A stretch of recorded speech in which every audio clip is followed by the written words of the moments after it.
sharing dari Pak Raisan mengenai pembelajaran mendalam yang beliau dapatkan dari pelatihan kemarin di Pekanbaru. Mungkin itu saja pemberitahuan sementara ini yang dapat kami sampaikan. Diminta kepada Pak Raisan untuk dapat menyampaikan materinya. Pada Pak Raisan, untuk tempat dipersilakan. Baik, terima kasih Pak Eko. Ya, Bismillahirrahmanirrahim. Assalamualaikum warahmatullahi wabarakatuh. Alhamdulillah, puji syukur kehadirat Allah Subhanahu wa taala. Hari ini kita masih diberikan kesehatan dan kesempatan masih bisa berkumpul di kegiatan rutin KKG kita dengan tema sharing pendekatan pembelajaran mendalam seperti yang disampaikan oleh Pak Eko. Yang saya hormati Ketua KKG Pak Eko Suyatno, Bapak Ibu pengurus serta Bapak Ibu yang hadir pada hari ini.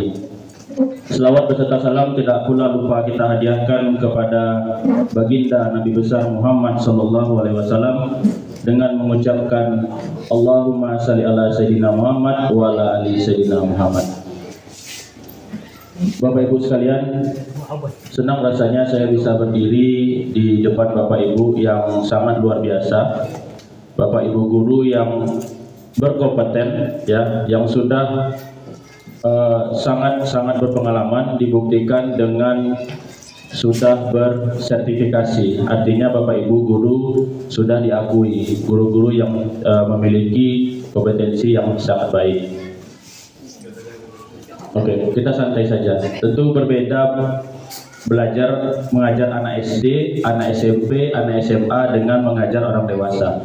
Jadi silakan santai tapi tetap fokus. Jadi ada yang dibawa pulang ke sekolah. Baik, Bapak Ibu, sebelum kita masuk ke materi,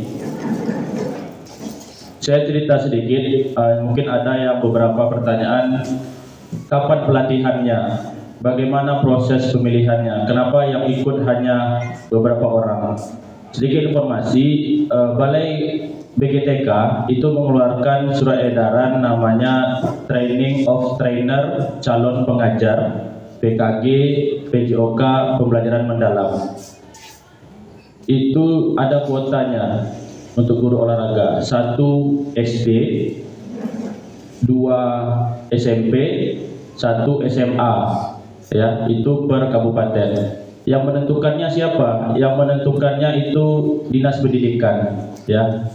Jadi saya dapat telepon itu dari Dinas Pendidikan atas nama Ibu Dian, dia minta biodata, ya. Jadi ada jumlah pesertanya 46 seluruh provinsi, ya. Jadi ini programnya nanti apa? Program ini sudah dianggarkan oleh Pak Menteri, cuma mungkin tidak tahun ini, sama dengan PKG kemarin, ya, ada pengimbasannya. Jadi berhubung ini yang minta Pak Eko dan kawan saya Pak Fadli, jadi kita temanya tidak pengimbasan, temanya sharing. Karena kalau sharing ini kan kita ada umpan baliknya, ada diskusinya. Karena PR ini sudah lama, di medsos juga sudah banyak, ya, di TikTok, di Facebook, di YouTube sudah banyak penjelasan tentang pembelajaran mendalam. Jadi itu kenapa saya bilang sama Fadli sama Eko, kita sharing, ya. Jadi belum tentu saya yang belajar 6 hari di Pekanbaru pemahamannya sempurna. Itulah kenapa kita harus ada namanya sharing, ya. Jadi sebelum saya sampai ke inti, jadi selama 6 hari itu di Pekanbaru, itu kita tidak langsung ke pembelajaran mendalam, ya, tidak langsung ke deep learningnya. Kita ada 6 modul. Modul pertama kita dibuat dulu fondasi berpikirnya, dibangun dulu fondasi berpikirnya. Jadi tidak langsung ke PM. Jadi ada 6 modul. Ada 6 modul yang dibahas selama 6 hari.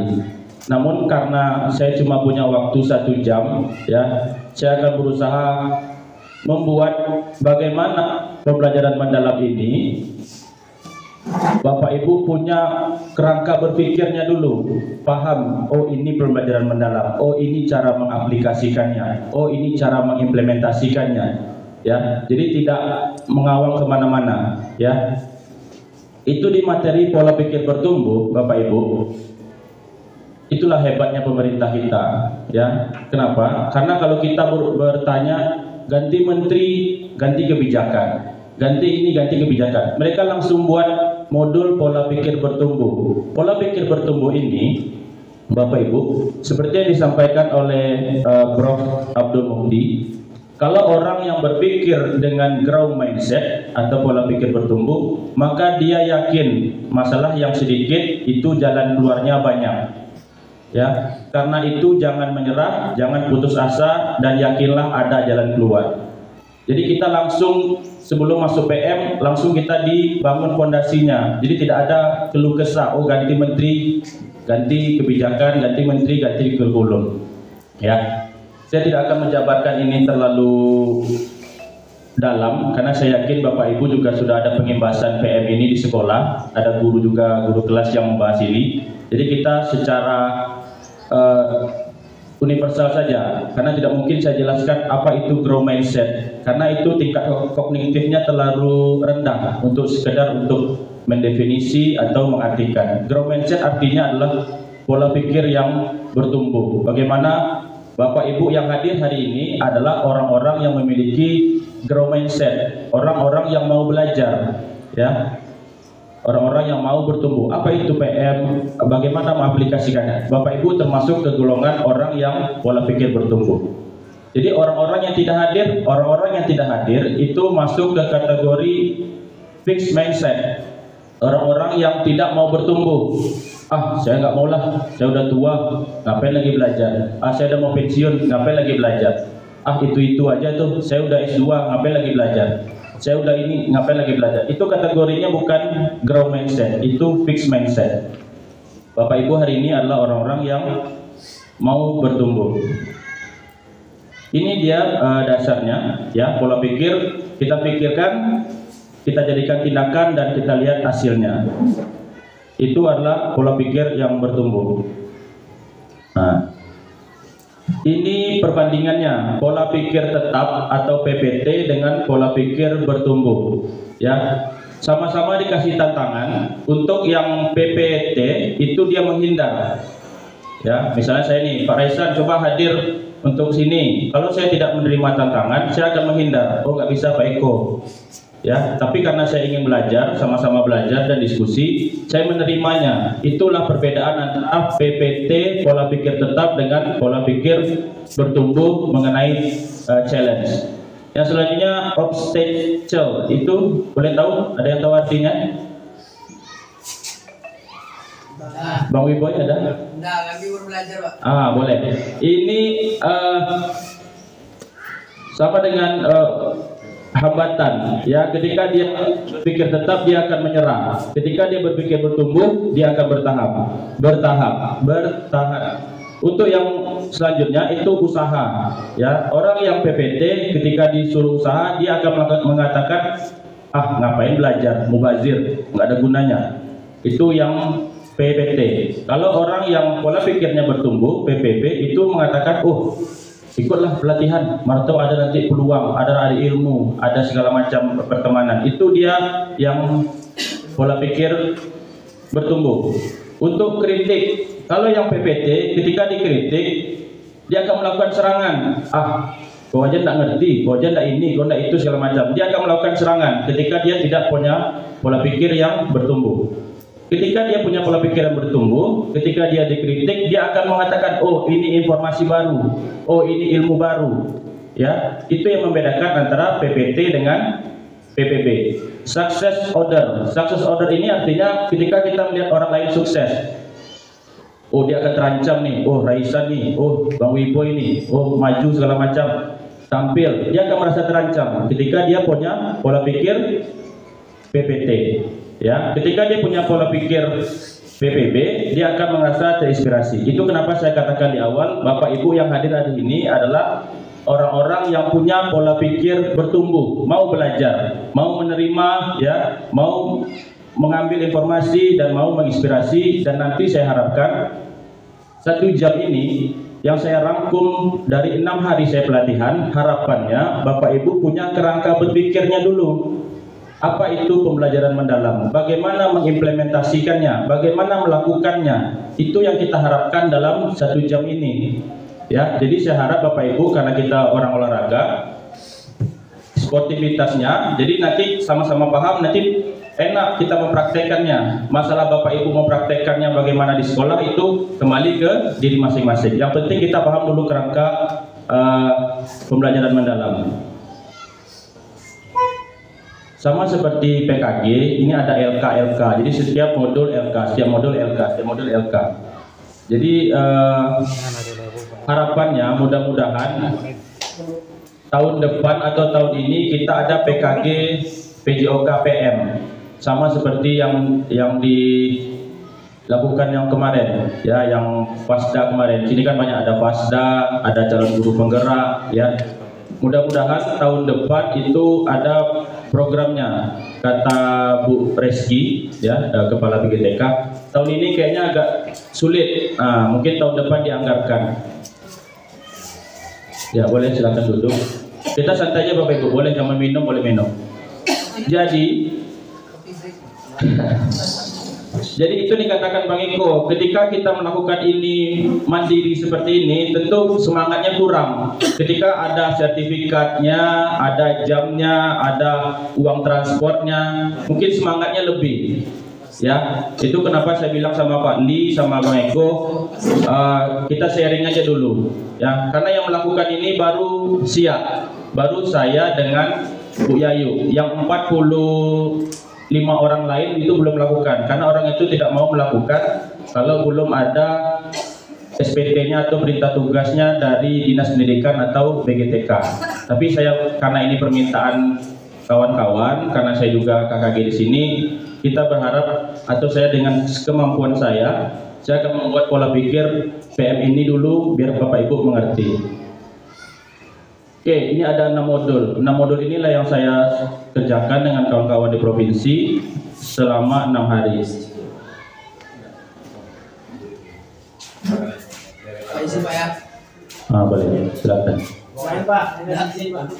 Ambil setoran. Baik, inilah yang menjadi keterampilan berpikir tingkat tinggi peserta didik Indonesia masih rendah. Ya, ini berdasarkan hasil dari PISA, Program International Student Assessment tahun 2022. 99% murid Indonesia hanya bisa menjawab soal level 1 sampai level 3, ya, yang tingkat kognitifnya. Berarti ini masih yang low, ya. Sisanya 1% yang hot, yang C4 dan C6. Inilah menjadi salah satu menjadi tolak ukur kenapa pola berpikir pendidikan atau peserta didik Indonesia masih sangat rendah. Mengapa perlu pembelajaran mendalam? Ini dapat sama-sama dibaca atau sama-sama dilihat. Yang pertama tentu untuk melengkapi pendekatan pembelajaran dengan menambahkan karakteristik praktek pedagogik. Ya, itu ada keterlibatan, berkesadaran, memuliakan, mengembangkan budaya belajar, pemanfaatan teknologi digital, dan multi interdisiplin ilmu pengetahuan. Ya, inilah menjadi alasan mengapa perlu pembelajaran mendalam. Baik, ini pengertian pembelajaran mendalam. Mungkin boleh saya minta tolong salah satu untuk membaca biar ini. Boleh Kak Hafiz?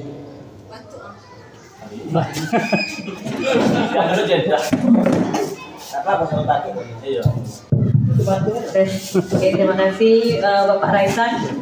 Baik, pembelajaran mendalam itu menurut definisinya, pembelajaran mendalam merupakan pendekatan yang memuliakan dengan menekankan pada penciptaan suasana belajar dan proses pembelajaran berkesadaran, bermakna dan mengembirakan melalui olah pikir. olah hati, olah rasa, dan olahraga secara holistik dan terpadu. Baik, tepuk tangan boleh untuk Kak Hafiz. Oke, selamat datang Bang Mulyadi. Baik, di sini kakak-kakak bisa diperhatikan ini definisinya, pengertiannya. Artinya, pembelajaran mendalam itu adalah sebuah pendekatan. Kita garis bawahi dulu, pendekatan. Jadi kalau ini pendekatan, tentu berbeda dengan strategi pembelajaran, berbeda dengan metode pembelajaran, berbeda dengan model pembelajaran. Jadi PM ini adalah sebuah pendekatan, ya. Bapak Ibu bisa lah mengartikan sendiri apa itu pendekatan, apa itu metode, apa itu strategi. Jadi PM ini adalah sebuah pendekatan yang memuliakan. Ini kata kuncinya, memuliakan. Memuliakan dan menekankan penciptaan suasana belajar, ya, dengan menerapkan proses berkesadaran, bermakna, menggembirakan, ya, mencakup olah pikir, olah hati, olah rasa, dan olahraga. Jadi kita sudah diperhitungkan di PM ini. Itu kenapa di profil kurikulum profil Pancasila P5 kita tidak ada yang 6 itu, tidak ada kesehatan. Kalau di PM kesehatan masuk. Jadi ini pengertiannya secara nasional. Ini susah kalau nggak ada ini.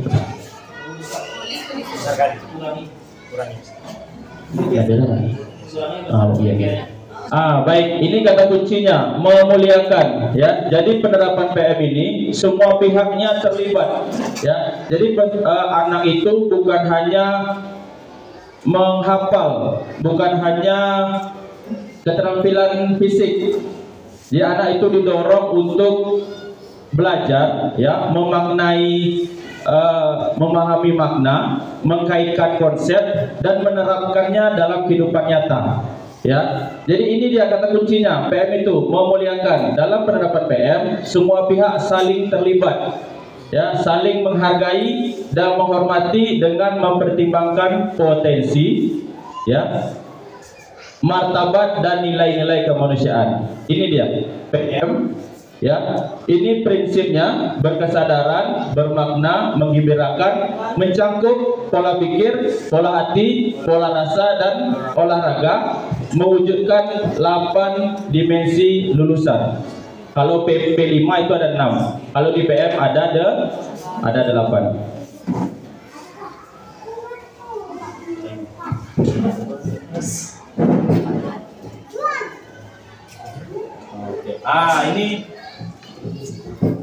Ini boleh. Inilah kenapa saya percaya diri bisa membuat Bapak Ibu mendapatkan paham dulu apa itu pembelajaran mendalam dalam waktu 1 jam. Karena kalau kita pelatihan itu kan semuanya ada LK-nya, tahap per tahap, tidak bisa langsung segala macam. Inilah rumusnya. Ya, seperti Bapak Ibu juga yang sudah ikut pelatihan atau yang sudah lihat di TikTok, ada yang lihat di YouTube segala macam atau sudah pernah pelatihan. Ini rumusnya. Hafal dulu rumusnya. Ya, nanti kita ada games. Bapak Ibu yang bisa menghafal rumus ini, saya kasih 50.000 cash di sini tanpa nengok teks. Nanti di terakhir. Ini rumusnya, ya. 1 pengertian, 8 dimensi, ya, profil lulusan, 3 prinsip, 3 pengalaman, 4 kerangka berpikir pembelajaran. Ya, 1 pengertian kita sudah jelaskan tadi. 8, ya, 8 dimensi. Kita urut dari atas. Cara saya menghafal. Kita mulai dari keimanan kepada Tuhan. Lanjut turun ke bawah, kewargaan. Ya, habis kewargaan langsung penalaran kritis. Habis penalaran kritis langsung kreatif. Yang ini. Kreativitas, habis kreativitas kolaborasi, kemandirian, kemanusiaan, kesehatan, baru komunikasi. Itu 8 dimensi yang diharapkan nanti ada di perencanaan pembelajaran. Lanjut 3 prinsip. Prinsipnya berkesadaran, bermakna dan menggembirakan. Pintar. Selanjutnya pengalaman. Ini kalau Bapak Ibu perhatikan, kenapa yang ini berbeda dari yang lain? Ya, mungkin yang pemateri lain mungkin sudah menjelaskan kenapa dia berbeda, kenapa yang lain warnanya sama. Ini tahap pengalaman. Kalau tahap pengalaman, perhatikan ini ada tanda panah. Ya, tanda panah ini dimulai dari memahami. Sama lah ya, kita mulai dari memahami dulu, identifikasi, pengertian, segala macam. Kita mulai dari tahap memahami. Lanjut dia ke tahap mengaplikasi. Aplikasi artinya dia ada aktivitas yang dilakukan atau ada hal yang dia praktekkan. Setelah dia mengaplikasi, lanjut tanda panahnya ke merefleksi.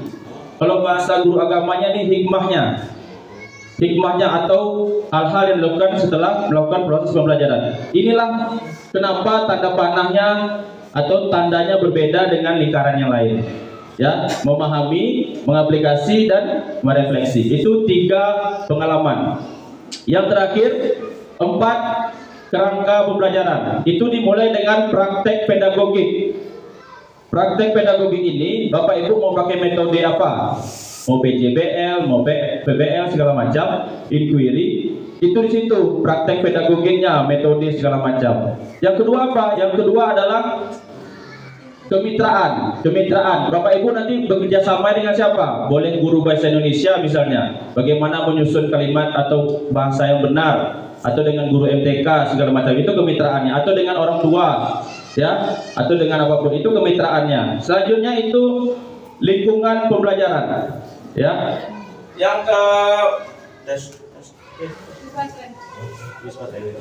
Yang selanjutnya itu pemanfaatan digital.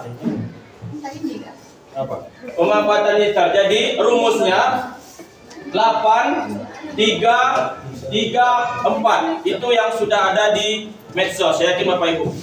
Nanti saya akan adakan game. Silakan tampil ke depan. Saya kasih cuma 1 ini, 3 kali kesempatan. 1 orang silakan hafal ini. Saya kasih 50.000 cash. 50.000, Pak. Sudah banyak. Rencana aku 20 tadi. Karena saya ramai kan. Jadi silakan, ini rumusnya dulu, kita pahami dulu rumusnya. 8, 3, 3, 4. 8 dimensi profil lulusan, 3 prinsip, 3 pengalaman, 4 kerangka. Oke, ini udah mulai ngampar. Oke, sekarang pertanyaannya Bapak Ibu, bagaimana mengaplikasikan rumus ini atau mempraktekkan rumus ini dalam proses pembelajaran biar bisa dikatakan oh ini yang PR, karena ini rumusnya. Oke,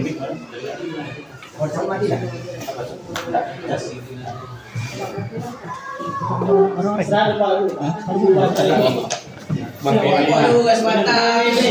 Break dulu.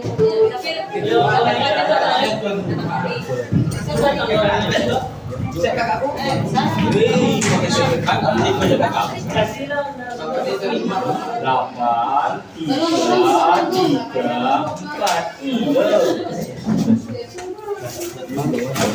3, 4. Aduh, tadi. 8 mulai dari Bapak. Jangan berada. Yang kedua dia Ada terus.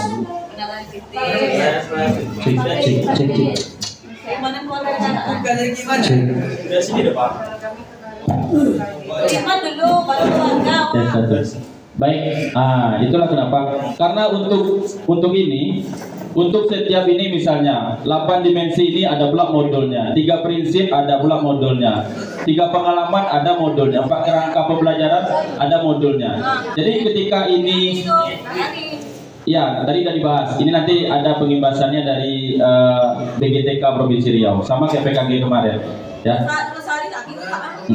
Ya, jadi itu kenapa saya sampaikan di awal, karena ini sudah banyak di medsos, ya, sudah banyak di medsos. Hanya mungkin semangatnya belum sama, ya. Saya kalau tidak karena pelatihan mungkin juga tidak tahu, ya. Jadi mengingat Bapak Ibu sudah ada jadi Pasda, sudah ada guru penggerak, sudah ada yang K13 dan kurikulum P5. ini bisa dilihatkan perbedaannya. Namun hari ini kita hanya belajar tentang pembelajaran mendalam. Ini rumusnya. Satunya nggak usah. 8, 3, 3, 4. 8 dimensi profil lulusan, 3 prinsip, 3 pengalaman, dan 4 kerangka pembelajaran. Bagaimana mengaplikasikannya? Bagaimana melakukannya? Bapak Ibu hadirkan ini di perencanaan pembelajaran. Ya.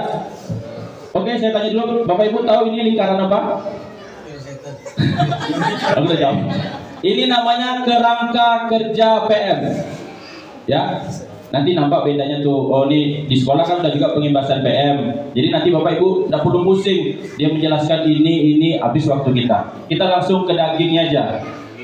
Langsung ke dagingnya.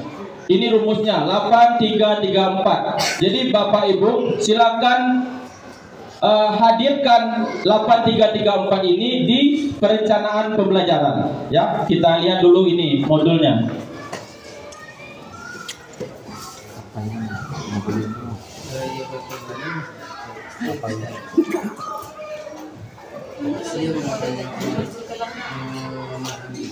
Modul 833 itu ini. Oke. Kita langsung ya, karena kan tujuan dari PM ini kan Bapak Ibu kan pengen tahu bagaimana membuat RPP-nya.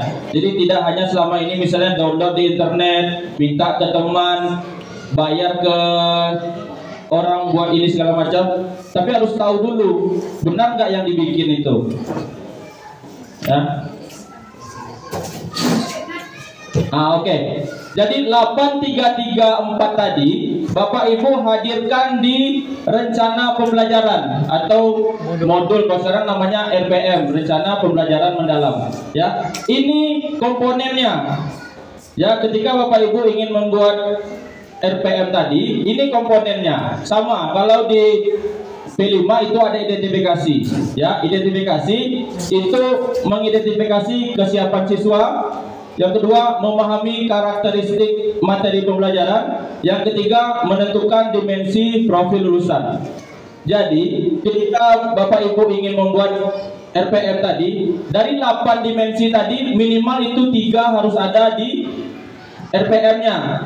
Ya, kan 8 tadi itu. Bapak Ibu nanti hafal aja sekalian, ya. Itu untuk komponen pertama dalam RPM, identifikasi. Komponen kedua itu namanya desain pembelajaran, ya, menentukan tujuan pembelajaran. Nah, Bapak Ibu saya yakin udah tahu lah ya cara menentukan tujuan pembelajaran. Tentu di analisa dulu CP-nya. Mungkin kita jelaskan dulu cara menganalisa CP. Ya, analisa CP tentukan tujuan pembelajaran. Ketika Bapak Ibu sudah bisa menentukan tujuan pembelajaran, nanti baru nampak 8 dimensinya yang mana. Jadi tidak boleh ini ada, nggak ada. Perhatikan tujuan pembelajaran, karena dasar dari kita membuat RPM itu adalah tujuan pembelajaran. Setelah kita menganalisa, kita tentukan tujuan pembelajaran, baru kita buat alur, kita laksanakan, nanti baru asesmen terakhir. Ya, ini menentukan kerangka pedagogisnya. Oke, kita ini ya. Ini 4 komponen biar nampak gambaran. Yang ketiga itu pengalaman. Dia kalau ini penjabarannya, makanya kita main set aja. Jadi desain ini tadi ada berapa? Desain tadi ada berapa? Kerangka tadi ada 4. Kerangka yang 4 tadi letaknya di sini. Di desain ini, mulai dari praktek pedagogik, kemitraan pembelajaran, lingkungan pembelajaran, dan pemanfaatan digital letaknya di sini. Ya. Jadi modelnya, metode segala macam letaknya di praktek pedagogik. Jadi 4 kerangka tadi diletakkan di desain. Nanti di terakhir saya paparkan. Ini komponennya dulu. Yang ketiga itu pengalaman. Ya. Pengalaman itu tadi ada 3. Yang pertama, ayo, pengalamannya dulu, pengalaman. Memahami, mengaplikasi, merefleksi. Itu pengalaman. Di situ nanti letak pengalamannya. Karena kan di pengalaman ini kan ada langkah-langkah, ada awal, ada inti, ada penutup. Di mana letak pengalamannya? Pengalamannya di inti. Ya, di inti itu nanti ada yang memahami,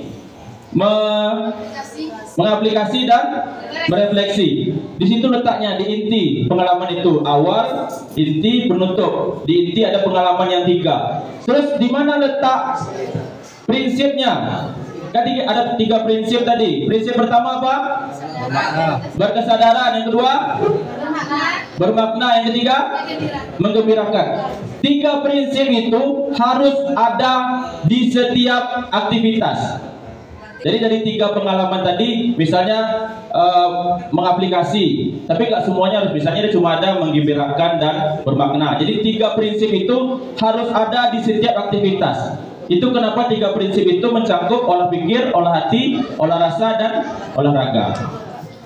Ya, saya jelaskan lebih ininya. Yang terakhir itu asesmen. Asesmen seperti yang Bapak Ibu ketahui, itu ada berapa? Ayo, asesmen ada berapa?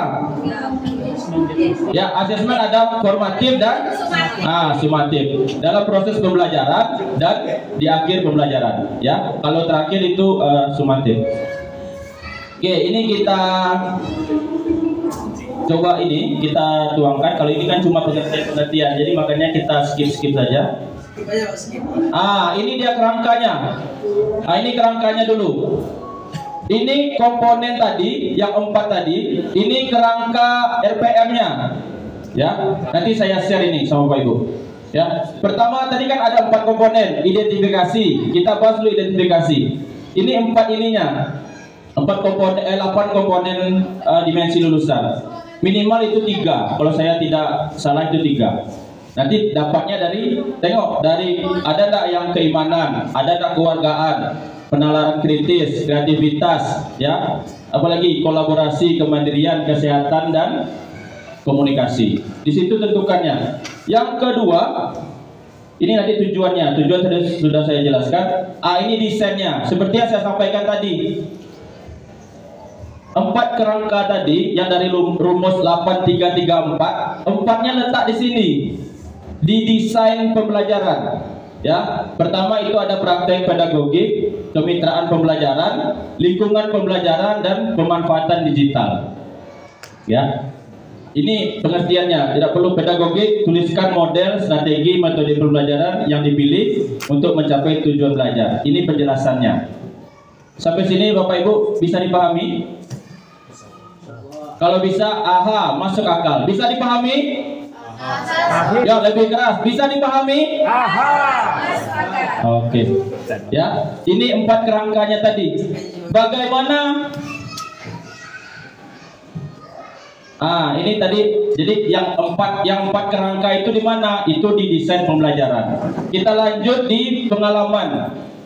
Ya, di pengalaman belajar kan ada langkah-langkah seperti yang saya sampaikan tadi. Di awal, di inti, sama di akhir atau penutup. Di inti itulah Bapak Ibu masukkan 3 pengalaman. Kalau awal kan udah tahu lah ya, baca doa segala macam ini, penutup sudah tahu. Kalau di inti, Bapak Ibu masukkan 3 pengalaman tadi, memahami, mengaplikasi, dan merefleksi. Ya, ini nanti ada pengertiannya. Ya, Bapak Ibu tahap memahami apa? Misalnya siswa mengetahui pengertian ini, segala macam. Ini udah perlu dijelaskan lah ya, karena saya yakin Bapak Ibu sudah paham. Memahami, nanti tahap mengaplikasi apa? Tahap prakteknya, apa aktivitasnya kalau kita guru olahraga. Ya, yang terakhir itu merefleksi. Itu di kegiatan inti 3 pengalaman ini. Tapi 3 pengalaman ini harus menerapkan 3 prinsip tadi. Berkesadaran, bermakna, dan menggembirakan. Dari 3 prinsip tadi, kan ada 3 prinsip sini nih.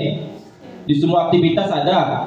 Itu juga harus mencakup olah pikir, olah hati, olah rasa, dan olahraga.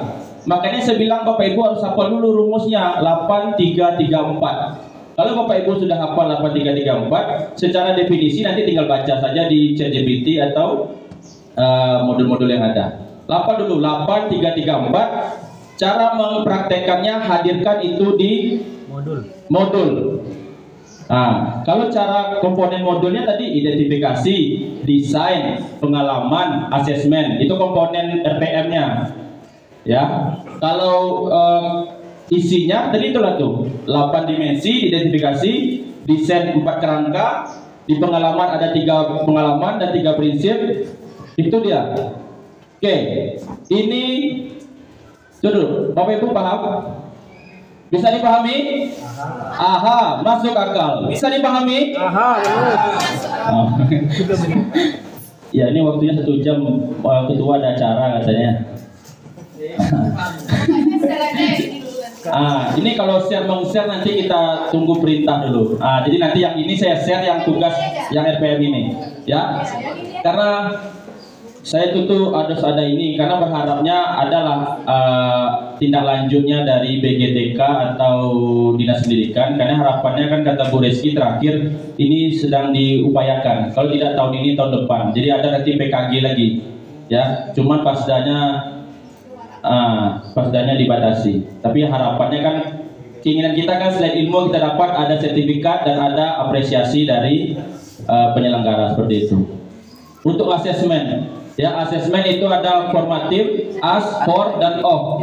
Ya di awal dalam prosesnya umpan balik, yang for nanti terakhirnya off itu sumatif. Ya bagaimana Bapak Ibu melakukan formatif itu nanti bisa lah dibaca. Ya asesmen formatif ini, asesmen sumatif ini, ya. Baik sumatif biasanya kan ujian, tulisan tertulis segala macam. Kalau sumatif kan, kalau formatif kan bisa. Kalau sumatif itu apa tuh ujian untuk pencapaian dari tujuan? Pintar, cerdas. Boleh tepuk tangan untuk Hafiz.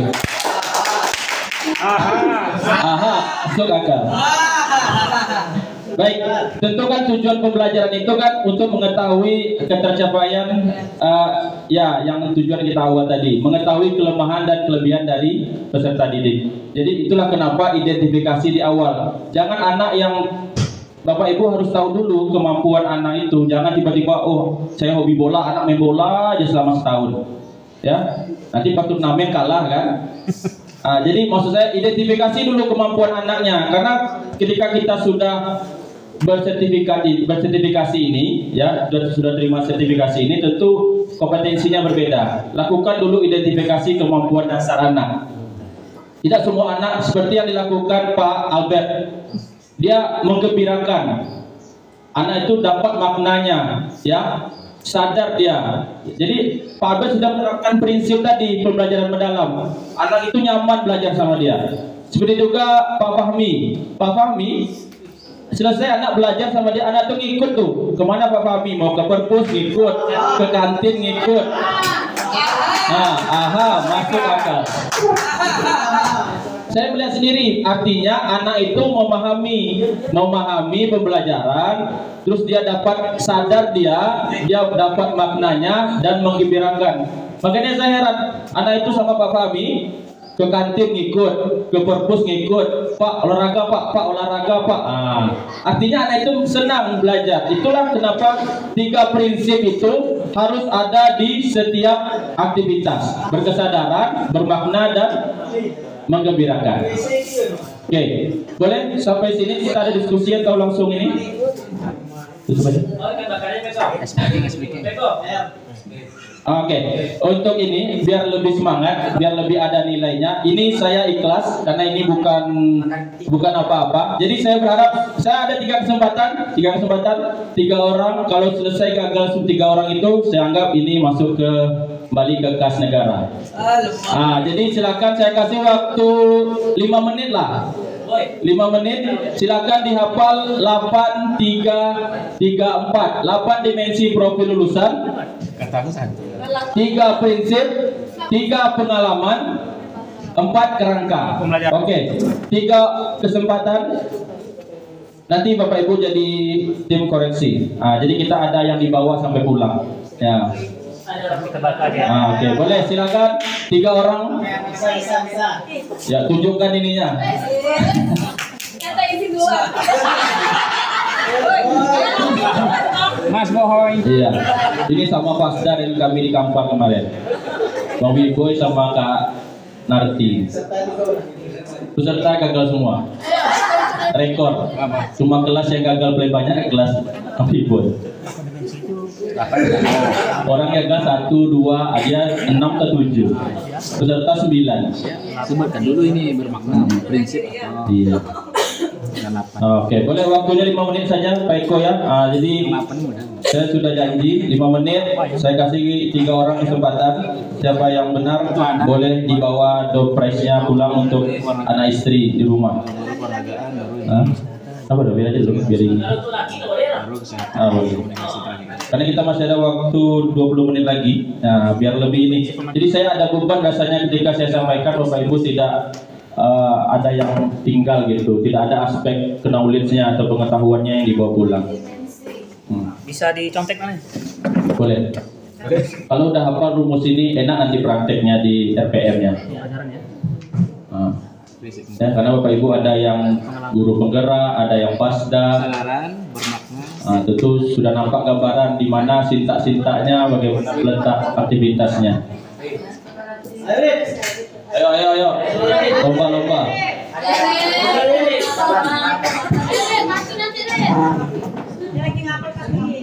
Ya, masing-masing sekolah kita punya andalan. Andalan SD 5 Arif. Ayo Arif.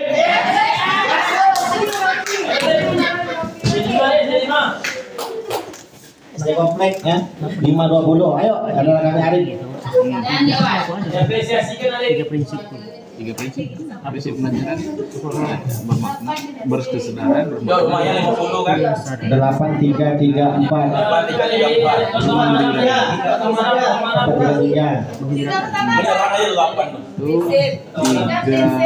pengalaman belajar, refleksi, mengaplikasi dan memahami. Empatnya perangkat pelajaran. Refleksi, memahami dan mengaplikasi. Baru kerangka pelajaran.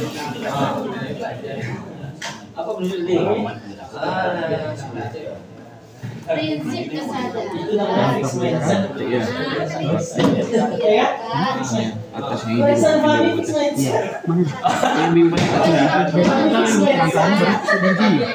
Praktek pedagogi. Dan mana dari kami? Lingkungan.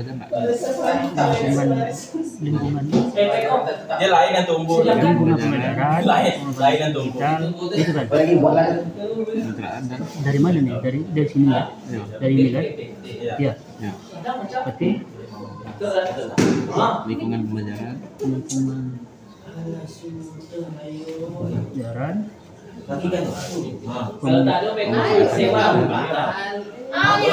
Boleh. Ayo sama, oke silakan Ibu Christine Pak ini.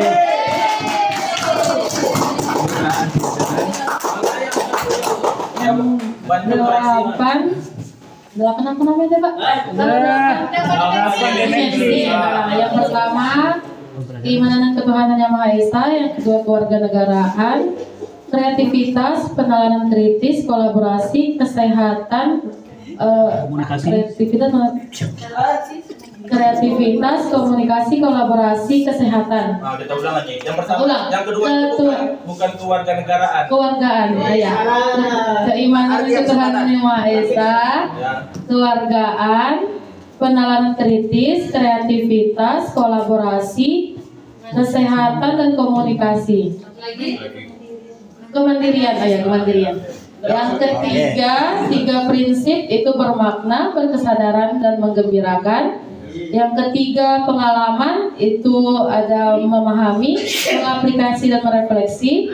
4 kerangka itu ada praktik pedagogis, lingkungan pembelajaran, kemitraan pembelajaran dan pemanfaatan digital.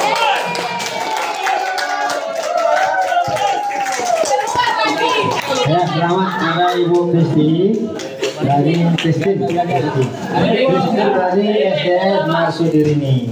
bagi dua. Ya.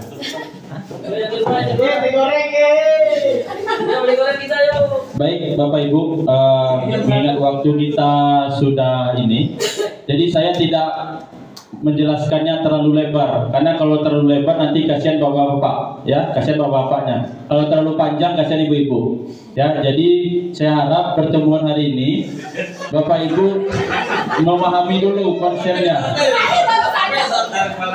Oh, gimana? Kita ulang ya. Kalau saya terlalu lebar penjelasannya, kasihan bapak-bapak.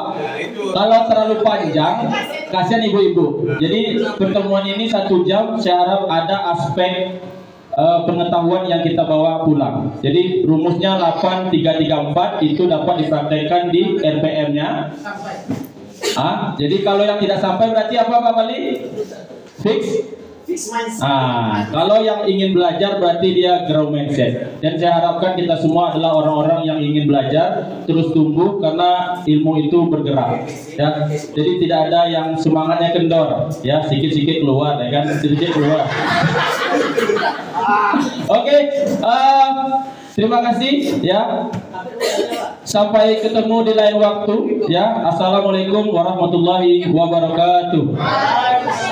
Warahmatullahi wabarakatuh. Terima kasih kepada Presa. Terima kasih kakak. Terima kasih kakak. Terima kasih kami ucapkan. Terima kasih kakak. Terima kasih kakak.